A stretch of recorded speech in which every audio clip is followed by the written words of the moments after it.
안녕하세요, 지적탐험가 여러분. 이 지적인 여정에 오신 것을 환영합니다. 오늘은 20세기 가장 혁명적이며 종종 논란의 중심에 섰던 인물 중 한 명에게 깊이 빠져들 것입니다.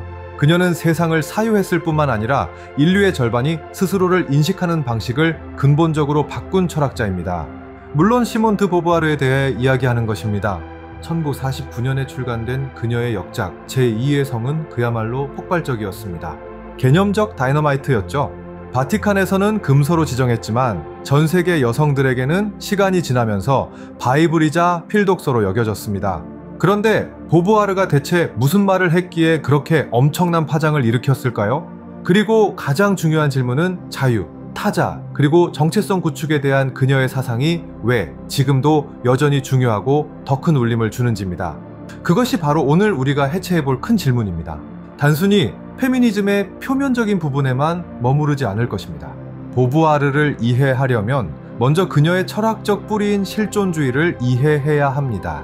급진적으로 자유롭다는 것이 무엇을 의미하는지 이해해야만 그녀에게 왜 여성의 조건이 근본적인 철학적 스캔들이었는지 이해할 수 있습니다.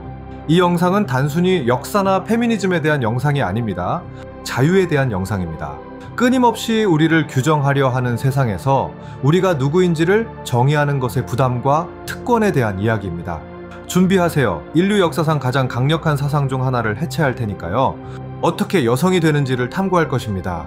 본격적으로 들어가기 전에 잠시 말씀드립니다. 이 내러티브에 생동감을 불어넣기 위해 제가 보시는 이미지들은 인공지능 도구를 활용하여 생성했습니다. 이 이미지들을 하나의 캔버스이자 우리가 이야기하는 아이디어와 분위기를 설명하는 방식이라고 생각해주세요. 항상 문자 그대로의 표현은 아니겠지만 여러분이 저와 함께 상상의 나래를 펼칠 수 있도록 돕는 시각적 동반자 역할을 할 것입니다. 진심으로 즐겨주시길 바랍니다. 보부아르를 이해하려면 전후 파리를 이해해야 합니다. 빛의 도시 파리는 나치 점령의 어둠에서 벗어나고 있었습니다. 빵뿐만 아니라 의미에 대한 갈증이 절실했습니다. 아우슈비츠 이후 인간의 삶은 어떤 가치를 지녔을까요? 파시즘 이후 자유롭다는 것은 무엇을 의미했을까요? 바로 이 위기와 창조성의 용광로 속에서 현대 실존주의가 탄생했습니다. 이 운동의 중심에는 보부아르와 그녀의 평생 동반자장 폴 사르트르가 있었습니다. 종종 역사는 그녀를 사르트르의 제자로 치부하곤 합니다. 이것은 근본적인 오해입니다. 그들은 지적인 동반자였습니다. 서로 대화하고 논쟁하고 함께 철학을 구축했습니다. 사실 여러 면에서 실존주의를 논리적이고 가장 인간적인 결론으로 이끈 것은 보부아르였습니다. 그렇다면 실존주의는 간단히 말해 무엇일까요? 보부아르가 받아들이고 변형시킨 사르트르의 핵심 문구는 실존은 본질에 앞선다입니다. 이것이 무엇을 의미할까요? 이는 우리가 신이나 생물학에 의해 정의된 목적, 영혼 또는 본성을 가지고 태어나지 않는다는 것을 의미합니다. 우리는 먼저 단순히 존재하며 세상에 내던져집니다. 그리고 오직 그 후에 우리의 선택, 행동, 그리고 기획을 통해 우리가 누구인지를 정의합니다. 우리 자신의 본질을 창조하는 것입니다. 당신은 본래 용감한 존재가 아닙니다. 용감하게 행동함으로써 용감해지는 것입니다. 이것은 우리가 급진적으로 자유롭다는 것을 의미하기 때문에 두려운 일입니다. 하지만 동시에 우리가 어떤 존재인지에 대해 전적으로 책임이 있다는 것을 의미하기도 합니다. 이 자유는 불안의 원천입니다. 우리는 자유롭도록 선고받았습니다. 우리의 선택에 대해 신이나 자연, 가족을 탓할 수 없습니다. 하지만 이는 또한 우리의 존엄성의 원천이기도 합니다. 우리는 우리 삶의 의미를 만드는 유일한 설계자입니다. 이 자기 창조의 개념이 시몬 드 보부아르의 모든 사상을 움직이는 원동력입니다. 자, 이제 보부아르의 실존주의에는 때때로 간과되는 중요한 뉘앙스가 있습니다. 그녀의 책 모호성의 윤리에서 그녀는 우리의 자유가 진공 상태에서 존재하지 않는다고 주장합니다. 나의 자유는 근본적으로 타인의 자유에 달려 있습니다. 만약 내가 타인을 억압하거나 그들의 억압에 무관심하다면 나는 진정으로 자유로울 수 없습니다. 여기서부터 그녀는 순수한 추상성에서 벗어나기 시작합니다.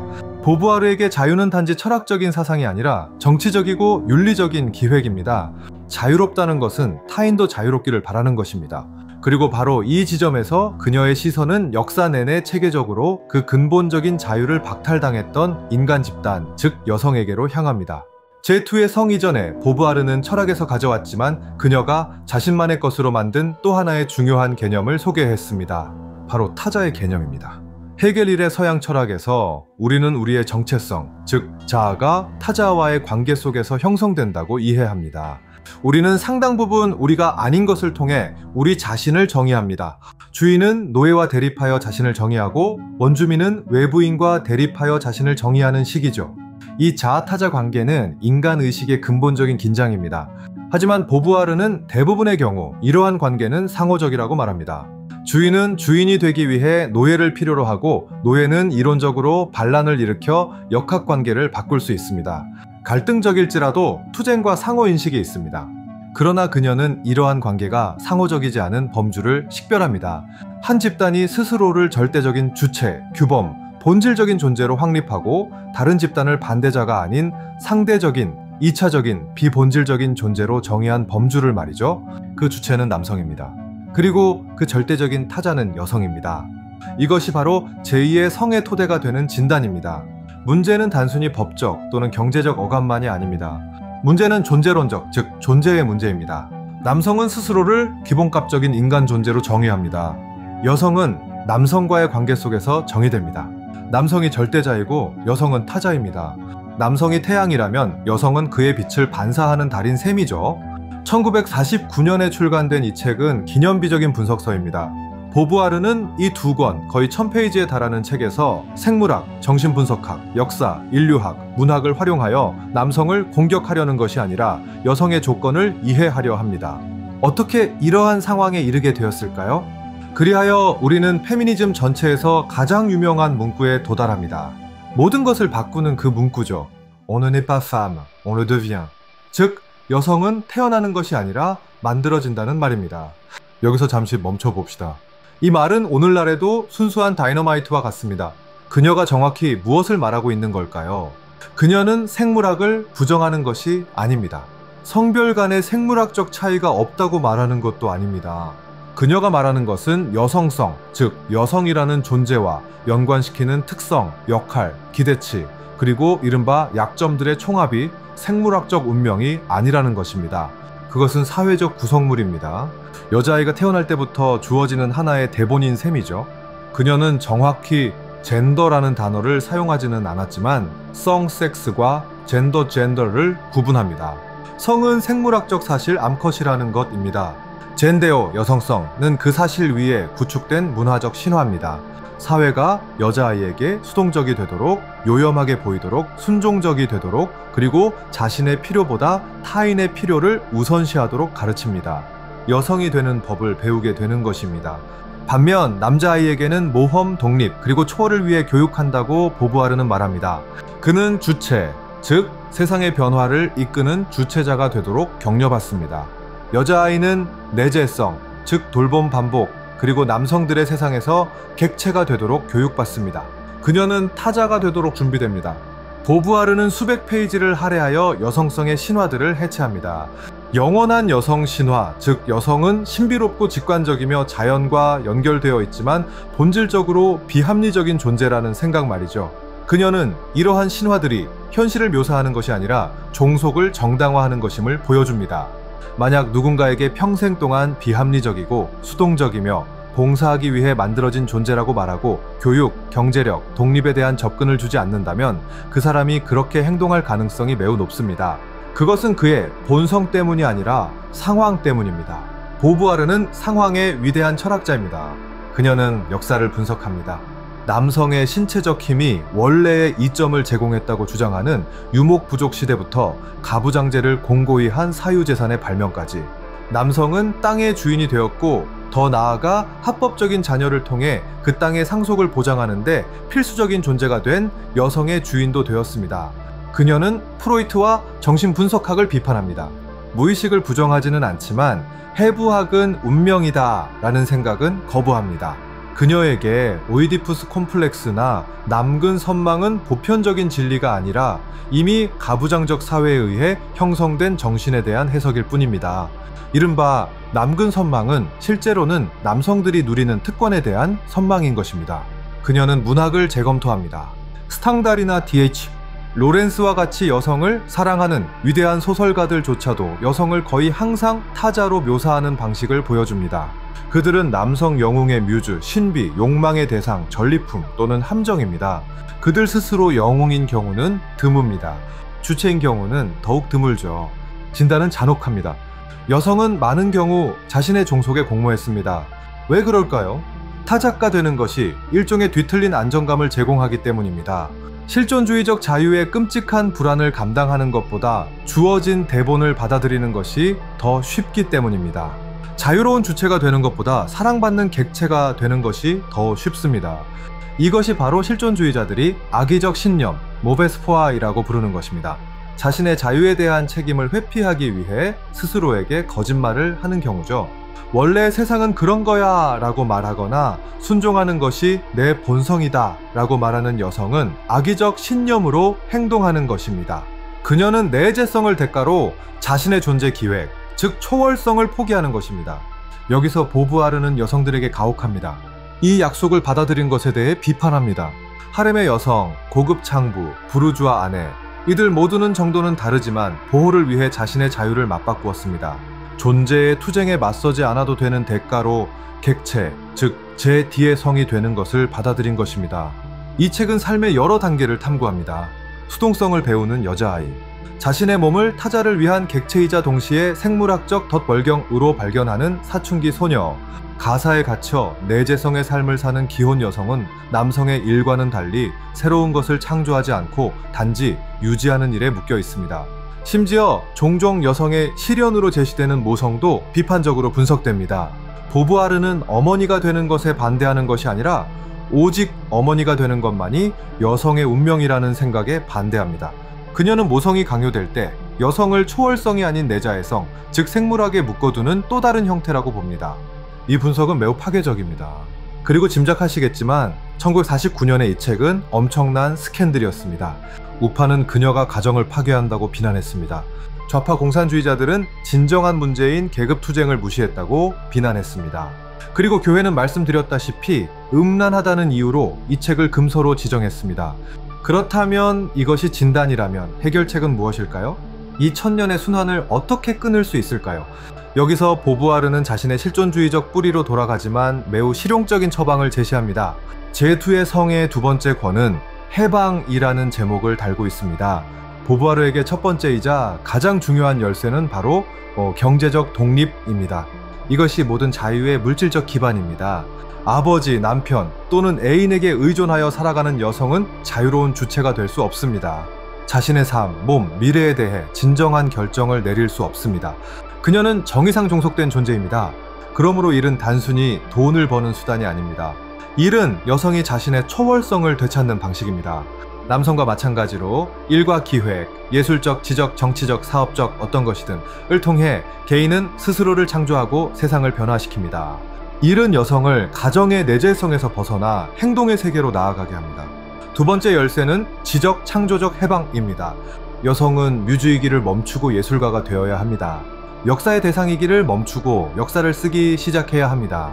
펜을 잡고 붓을 잡고 메스를 잡고 타자가 아니라 스스로의 권리로 주체로서 자신의 관점에서 세상을 정의해야 합니다. 세 번째 열쇠는 성적, 재생산적 자율입니다. 보부아르는 이 지점에서 놀라울 정도로 급진적이었습니다. 그녀는 피임과 낙태의 권리를 공개적으로 옹호했으며 이는 대중적 논쟁의 주제가 되기 수십 년 전의 일이었습니다. 그녀는 여성이 자신의 생물학적 몸을 통제할 수 없는 한 그녀의 삶은 항상 생물학적 우연에 좌우되어 원치 않는 모성에 묶이게 될 것이라고 이해했습니다. 그리고 마지막으로 보부아르는 사랑 칼을 재해석합니다. 가부장적 사회에서 사랑은 종종 여성에게 덫이 된다고 그녀는 말합니다. 여성은 사랑이 자신을 내어주는 것, 상대방에게 몰입하는 것, 하나로 융합하는 것이라고 배웁니다.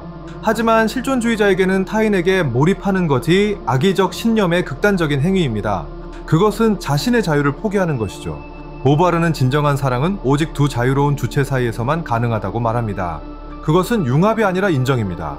그것은 삶의 기획을 공유하기로 선택하지만 그 기획을 포기하지 않는 두 독립적인 사람 사이의 약속입니다. 필요와 의존이 아니라 상호 존경과 감탄의 기반을 둔 사랑입니다. 서로를 인정하는 두 자유 말이죠. 이것이 보부아르가 묘사하는 독립적인 여성입니다. 남성을 증오하는 여성이 아닙니다. 남성에 의해 정의되기를 거부하는 여성입니다. 주체가 될 권리, 자신만의 초월성을 가질 권리, 자신만의 본질을 정의할 권리를 주장하는 여성입니다. 요컨대 온전히 인간다워질 권리를 주장하는 여성입니다. 시몬 드 보부아르 자신의 삶은 이러한 철학을 살아내려는 시도였습니다.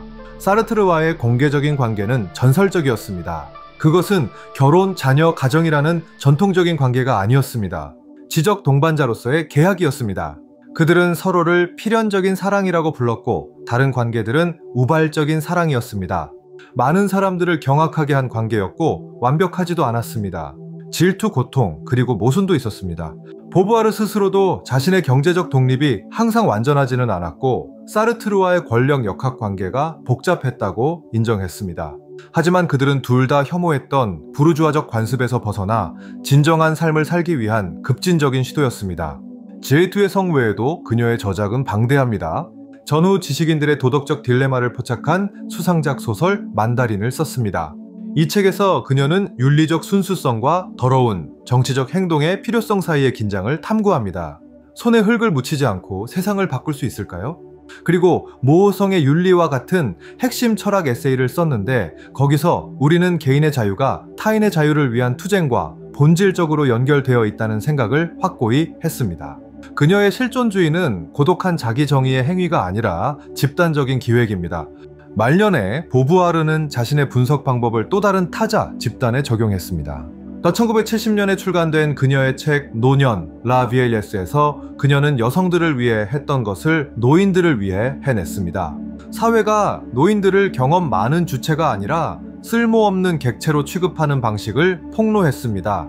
그녀는 노년이 단지 생물학적 사실이 아니라 사회적 구성물임을 보여주었습니다.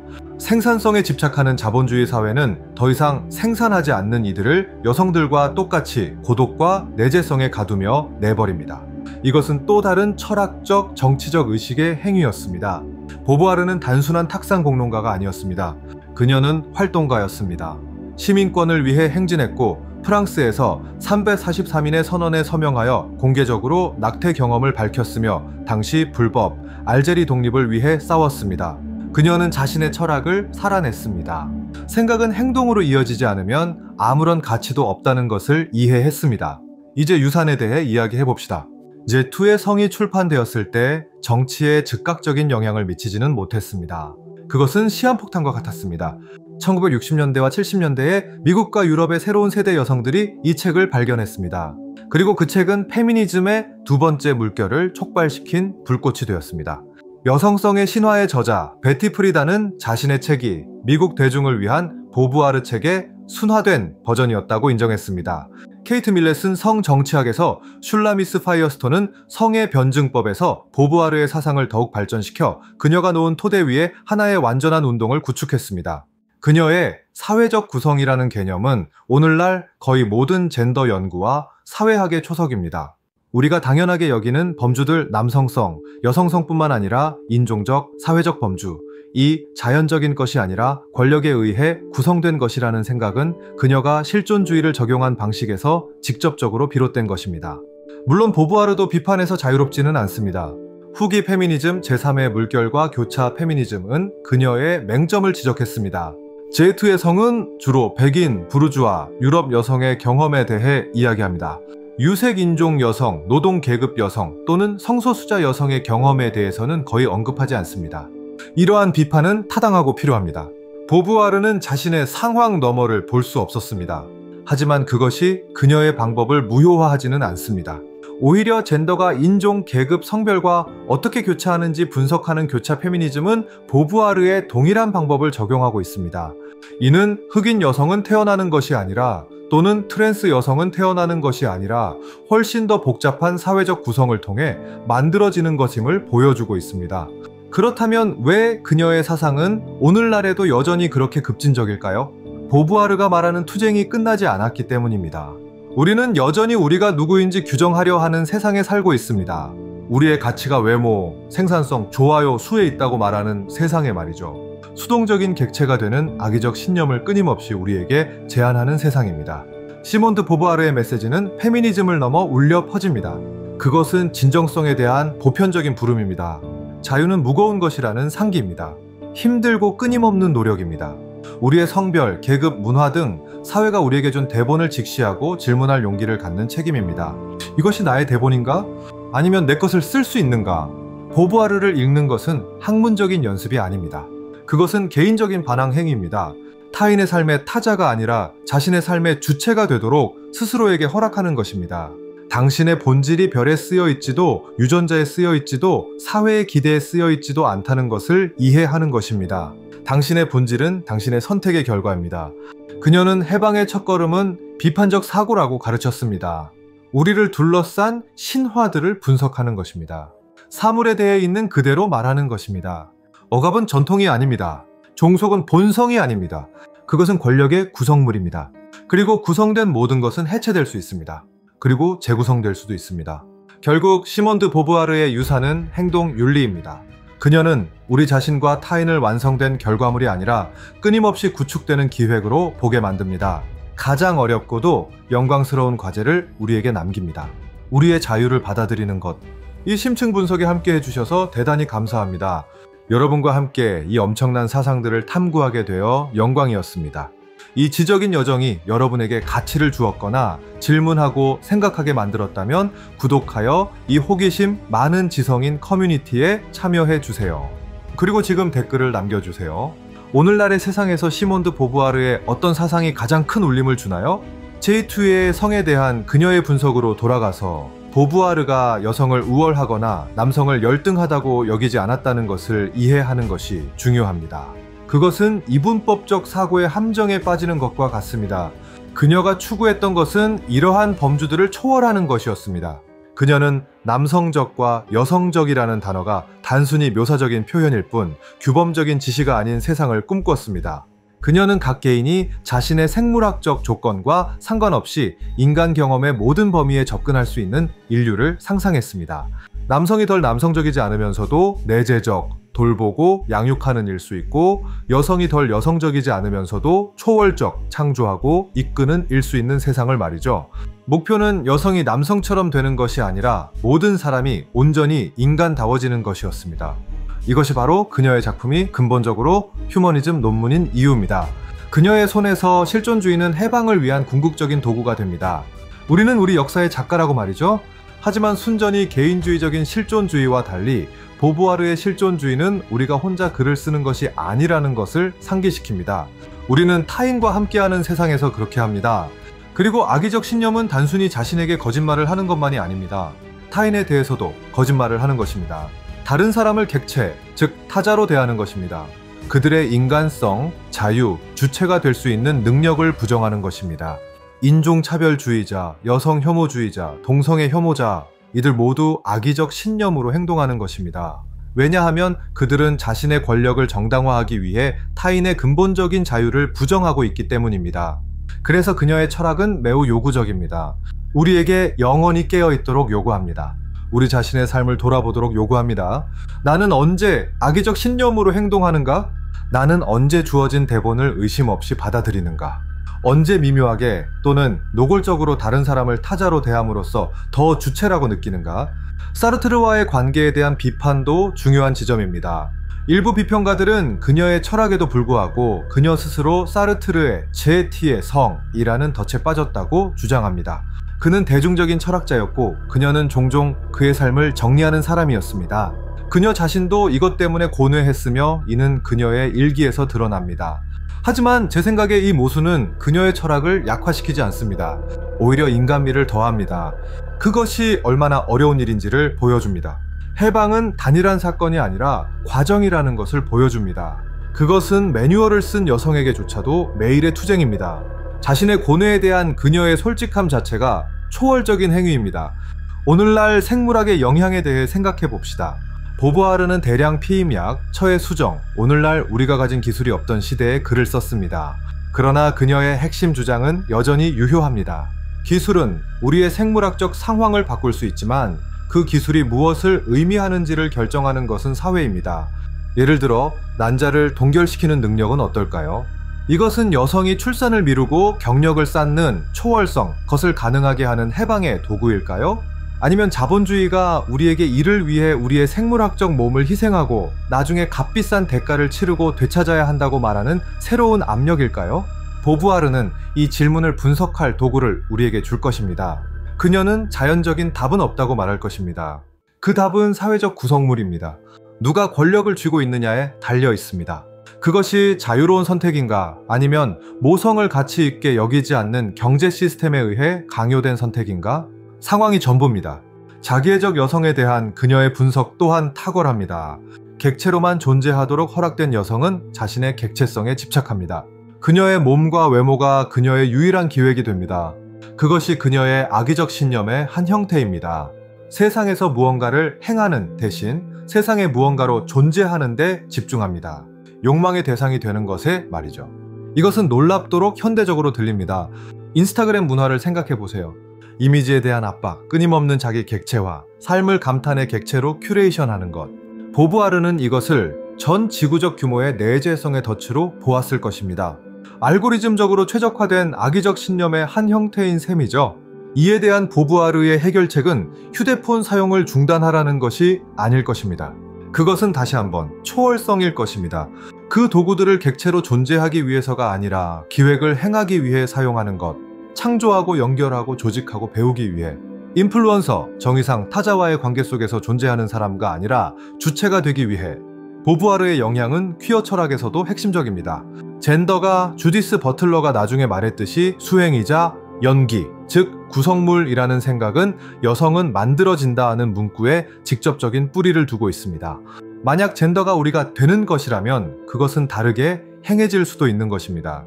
아니면 해체될 수도 있고요. 이것은 남성 여성 이분법을 넘어 생각할 문을 엽니다. 만약 여성성이 하나의 대본이고 남성성이 또 다른 대본이라면 왜 대본이 두 개뿐이어야 할까요? 우리 자신의 대본을 쓸 수는 없을까요?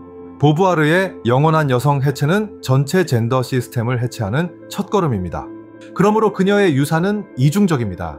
한편으로는 전 지구적인 해방운동의 지적틀을 제공한 현대 페미니즘의 어머니입니다. 다른 한편으로는 우리에게 진정성을 위한 현장 안내서를 남긴 순수한 실존주의 철학자입니다. 그녀는 자유가 편안한 것이 아님을 가르쳤습니다. 그것은 우리의 상황, 삶의 사실, 우리의 생물학, 우리의 역사과 우리의 초월성, 우리의 기획을 통해 그러한 사실에 의미를 부여하는 우리의 능력 사이의 끊임없는 긴장 상태입니다. 진정성 있게 산다는 것은 그러한 긴장 속에서 사는 것입니다. 쉬운 답을 거부하는 것입니다. 타자가 되기를 거부하는 것입니다. 세상의 모든 모호성과 함께 세상을 정면으로 바라보고 선택하는 것입니다. 어떤 존재가 될지 선택하는 것, 어떻게 행동할지 선택하는 것, 어떤 세상을 건설할지 선택하는 것. 그리고 그것이 시몬드 보부아르의 마지막 초대입니다. 세기를 넘어 오늘날에도 1949년과 같은 힘으로 우리에게 다가오는 초대입니다. 그것은 당신은 무엇인가? 라는 질문이 아닙니다. 그것은 탁월한 실존적 질문입니다. 당신이 가진 자유로 무엇을 할 것인가? 글쓰기, 활동주의, 그리고 진정성에 대한 끊임없는 탐구에 바쳐진 그녀의 삶은 그녀 자신의 철학에 대한 증거입니다. 그녀는 초월성에 대해 글만 쓴 것이 아닙니다. 그녀는 그것을 실천했습니다. 20권이 넘는 책을 출간하고 전 세계적인 논쟁을 바꾸었으며 자신만의 방식으로 살았습니다. 그러니 다음번에 기대치, 남의 시선 또는 당신의 운명이 이미 정해졌다는 느낌에 갇혀있다고 느낄 때 보부아르를 기억하세요. 실존은 본질에 앞선다는 것을 기억하세요. 대본은 다시 쓸 수 있다는 것을, 그리고 자유는 비록 두려울지라도 유일하게 가치 있는 기획이라는 것을 기억하세요. 그녀는 우리에게 진단을 주었습니다. 우리에게 도구를 주었습니다.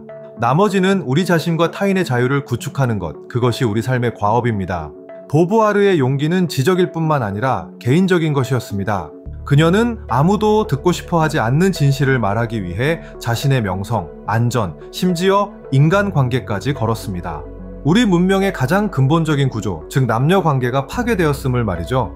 그리고 그것은 철학적 거짓말에 기반을 두고 있었다는 것을요. 결국 그녀의 유산은 용기에 대한 초대입니다. 스스로 생각할 용기, 세상의 구성물과 신화를 있는 그대로 볼 용기, 그리고 우리 자신부터 시작하여 세상을 변화시킬 책임을 질 용기, 거대한 과제입니다. 평생의 과제이죠. 이 심층 분석에 함께 해주셔서 대단히 감사합니다. 여러분과 함께 이 사상들을 탐구하게 되어 영광이었습니다. 이 지적인 여정이 여러분에게 가치를 주었다면 구독하여 저희 지적 탐험가 커뮤니티에 참여해주세요. 그리고 지금 댓글을 남겨주세요. 오늘날 보부아르의 어떤 사상이 가장 큰 울림을 주나요?